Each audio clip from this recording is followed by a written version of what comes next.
friends, welcome to today's video lesson. We will be looking at the topic comma, and this is what comma looks like. Of course, a comma looks like that sign over there. Alright, that's a comma.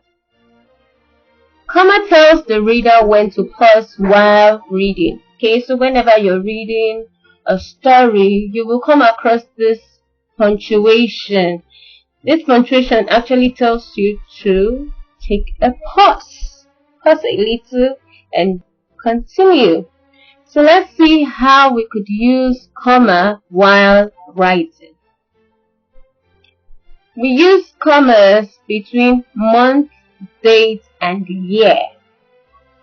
An example is, I was born on February 11, 2006. So you can see February month, 11 date, and the year 2006. Now between the date and the year is the comma.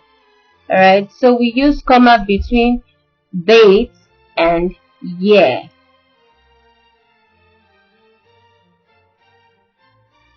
We use comma to separate 3 or more names. Let's see this example. Susan, Fred, Samuel, and Abdul are my friends. So let's see how we use the comma here. We use the comma to separate their names. Susan, a comma. Fred, another comma. Samuel, another comma. Alright, so Susan, Fred, Samuel, and Abdul are my friends. So when you have 3 names or more names, you use commas to separate the names. Okay. We use comma to separate 3 or more things, 3 or more items. Okay, when you have things or a list of things, you use comma to separate them. Let's see this example. We had tea, bread, and butter for breakfast. So let's see how the comma was used. We had tea, comma, because tea is a thing. Bread, comma, and butter. So we had tea, bread, and butter for breakfast. So we use comma to separate things. Okay? We use commas before and or but.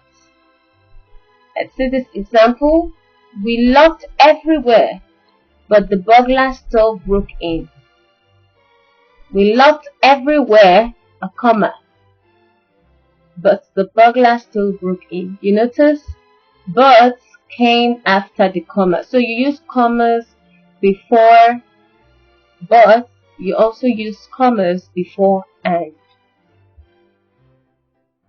Activity time. I would love you to try out this activity. Correct the sentences by adding any missing comma. Thank you for participating in this class, and see you in my next video class. Bye.